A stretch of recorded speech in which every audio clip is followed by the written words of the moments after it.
एक press conference की मुख्यमंत्री मनोहर लाल ने, जिसमें उन्होंने जो बयान दिया वो हम आपको बता रहे हैं। हर एक व्यक्ति की सुरक्षा पुलिस और सेना नहीं कर सकती है। सुरक्षा के लिए आपसी सद्भाव होना चाहिए। मुख्यमंत्री ने कहा 2 करोड़ 80 लाख लोगों की रक्षा 50-60 हजार पुलिसकर्मी कैसे कर सकते हैं। सरकार कार्रवाई करेगी लेकिन किसी निर्दोष के खिलाफ कार्रवाई नहीं होगी। तो ये मुख्यमंत्री कह रहे हैं।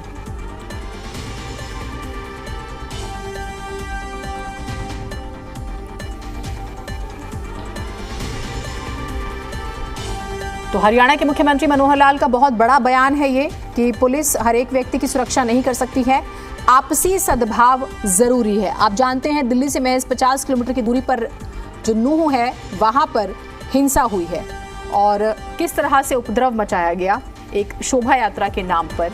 और एक ऐसा व्यक्ति, एक विवादित व्यक्ति जिस पर गंभीर मामले हैं दर्ज, वो एक वीडियो लाइव करता है और उसके बाद से माहौल खराब होता है।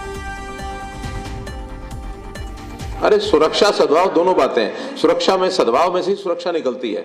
अगर सद्भाव नहीं हुआ और एक दूसरे के खिलाफ अगर गन तान के खड़े हो गए तो सुरक्षा, देखिए समाज आपस में जब तक सद्भाव नहीं होता तब तक सुरक्षा को एक चैलेंज रहता है। और आप ये मानिए हर व्यक्ति की सुरक्षा न पुलिस कर सकती, न आर्मी कर सकती, न आप और हम कर सकते। सुरक्षा के लिए भी एक वातावरण बनाना पड़ता है और वातावरण समाज में एक सामंजस्य, सद्भाव, इसके लिए पहला प्रयत्न करना पड़ता है। उसके लिए पीस कमेटीज बनी हैं, उसके लिए एडमिनिस्ट्रेशन को लोग लगे हैं। हाँ, मौके पर तनाव न बढ़े इसके लिए फोर्स पूरी रखनी पड़ती है। उन्होंने फ्लैग मार्च भी किया है। जो ऐसे गलत वृत्ति रख करके कोई लोग इस प्रकार का मानस बनाए बैठे, उनके मन में एक भय बैठाना पड़ता है। लेकिन ये एक तात्कालिक विषय होते हैं, करंट इश्यूज होते हैं। करंट विषय में करने के बाद आखिर में तो सामाजिक सद्भाव बना करके तभी लोगों का रहन सहन ठीक हो सकता है। आप कहीं भी चले जाइए, दुनिया में किसी भी देश में चले जाइए, हर व्यक्ति की सुरक्षा पुलिस के द्वारा करना संभव नहीं होता। हमारी 130 करोड़ आबादी है, हरियाणा की लगा लें तो 2 करोड़ 70 लाख आबादी है। अब 2 करोड़ 70 या 80 लाख आबादी, हमारी पुलिस कितनी है? अब 60 हजार, 50 हजार। तो इसलिए ये वातावरण बनाना पड़ता है। हम वातावरण बनाएंगे, अपील बार बार करेंगे, हाँ उसमें से एक सीमा को लांघेगा, उसके खिलाफ कार्रवाई करेंगे। तो मुख्यमंत्री को आपने सुना। विजय हमारे साथ, हमारे सहयोगी जुड़े हुए हैं। विजय, अब मुख्यमंत्री के इस बयान को किस तरह से देखा जाए? हर एक व्यक्ति की सुरक्षा तो पुलिस नहीं कर सकती है, लेकिन कम से कम डिपार्टमेंट में जो कमी है उसकी भरपाई तो हो सकती है। और क्या कहा है मुख्यमंत्री ने?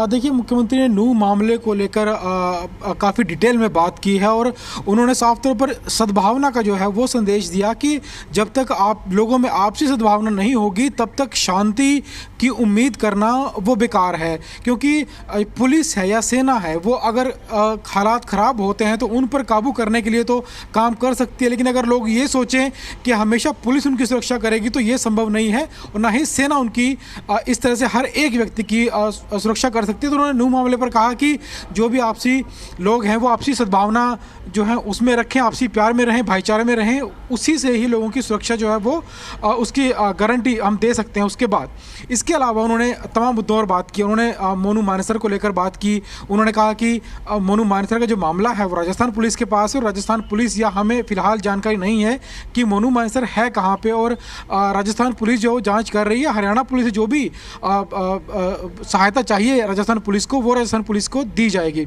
इसके अलावा उन्होंने मामन खान की विधानसभा में दिए गए बयान का भी जिक्र किया। उन्होंने कहा कि जांच जो है वो हर तरीके से की जा रही है और कोई भी अगर इसमें आरोपी पाया जाता है, दोषी पाया जाता है, तो सरकार उसके खिलाफ ज़रूर कार्रवाई करेगी। और फिलहाल जब तक जांच पूरी नहीं हो जाती तो सभी मुद्दों पर जो है बात करना वो सही नहीं है। आप रहिए हमारे साथ में। सुशील गुप्ता जी जुड़े हैं हमारे साथ, राज्यसभा सांसद हैं और आम आदमी पार्टी का प्रतिनिधित्व भी करते हैं। हरियाणा की जिम्मेदारी उन्हें मिली हुई है। सुशील गुप्ता जी, मुख्यमंत्री जी कह रहे हैं, आपने सुना भी होगा कि एक एक व्यक्ति की सुरक्षा करना तो पुलिस की जिम्मेदारी, पुलिस कर नहीं सकती, यानी कि आपसी सद्भाव जरूरी है।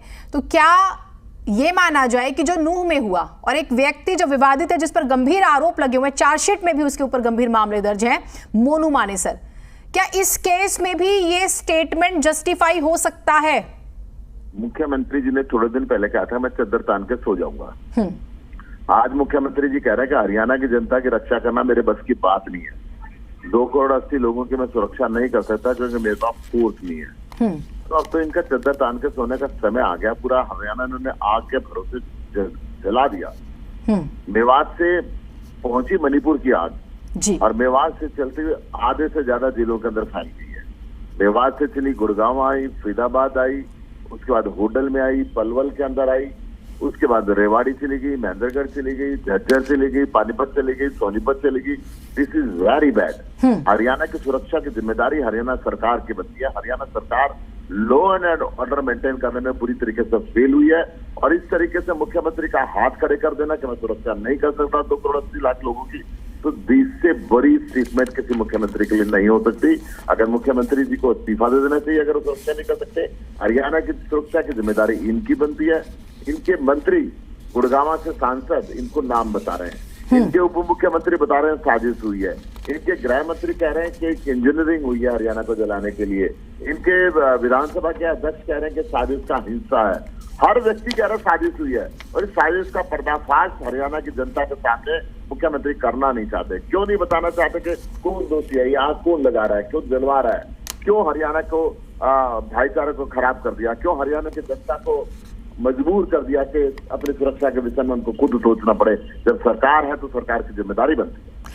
मैं आपसे और इस विषय पर बात करूंगी। सुशील गुप्ता जी, आप रहिए हमारे साथ, मुखर होकर आप अपनी बात रखते हैं। और एक और महत्वपूर्ण बात यह है कि सुप्रीम कोर्ट ने तो 3 स्टेट्स को कहा है कि आप अलर्ट रहिए और अलग अलग जगहों पर प्रदर्शन का भी कहा जा रहा है कि प्रदर्शन करेंगे। कुछ स्पेसिफिक जो दल हैं उस पर हम बात करेंगे। जयप्रकाश जी हमारे साथ कांग्रेस पार्टी की तरफ से। जयप्रकाश जी, हरियाणा के दामन में कभी दाग नहीं लगा था, कम से कम कम्युनल वायलेंस का तो नहीं लगा था। छुटपुट विवाद होते थे वो आपस में सुलझा लेते थे। हरियाणा ही है जो 36 बिरादरी को लेकर आगे बढ़ता रहा है और भाईचारे की बात करता है। लेकिन क्या हुआ है हरियाणा में, दक्षिणी हरियाणा में खास तौर से, मणिपुर से लेकर मेवात तक सब कह रहे हैं कि साजिश है, साजिश है, साजिश है। तो क्या इंटेलिजेंस फेल हो गई? गृह मंत्री भी कहते हैं कि साजिश है हरियाणा के, तो क्या इंटेलिजेंस के बीच में कोऑर्डिनेशन नहीं था? मैं तो ये कहता हूँ कि इंटेलिजेंस है नहीं। गृह मंत्री जी ने, मुख्यमंत्री जी ने, किसी भी मंत्री ने ये कहना नहीं चाहिए। लेकिन मैं आपको पीछे ले जाना चाहता हूँ। 2015 में जो जातीय दंगे हुए थे उस वक्त भी एक कमीशन बिठाया था, प्रकाश सिंह कमीशन। यदि उसकी कमीशन की रिपोर्ट जनता में दिखा देते तो ये सरकार उसी वक्त चली जाती भारतीय जनता पार्टी की। आज ये जिस तरीके का काम इन्होंने किया है, इन्हीं के सांसद इनके ऊपर आरोप लगा रहे हैं, गुड़गांव के सांसद और केंद्रीय मंत्री, तो सरकार पूर्ण रूप से फेल है। और मुख्यमंत्री जी जो ये कहते हैं चद्दर तान के सो जाएंगे, मैं मुख्यमंत्री जी से कहना चाहूंगा 2.8 की 2.4 की बात नहीं है। जनता की सुरक्षा करना जो भी सत्ताधारी दल है, जो भी प्रदेश को चलाता है, मुखिया प्रदेश का मुख्यमंत्री, उसकी जिम्मेवारी है। अगर भर्ती नहीं हुई तो क्यों नहीं करी मुख्यमंत्री जी ने भर्ती? ये भर्तियां पिछले 8 साल से बंद पड़ी हैं। जो भर्ती करनी तो मुख्यमंत्री की जिम्मेवारी है या जनता की जिम्मेवारी है? ये बिल्कुल साजिश के तहत किया गया है। पहले जात के नाम से हरियाणा जलवाया, अलग अलग जातियों को लड़वाया, अब धर्म के नाम से जलवाने का काम करते हैं। जब भी केंद्र के चुनाव आते हैं इस तरीके का षड्यंत्र ये भारतीय जनता पार्टी और इसके सहयोगी या गठबंधन के लोग करते हैं ताकि जनता धर्म में फंस करके, जात पात में फंस करके हमें वोट दें। लेकिन अब की बार मैं कहना चाहता हूं कि मैडम, लोग अब की बार बीजेपी को वोट नहीं देंगे, बल्कि जो शांति प्रिय अमन चैन जी हरियाणा में थी, पहली बार कम्युनल राइट हुए हैं, इसका जिम्मेवारी जेजेपी और बीजेपी के लोगों की है। ठीक है।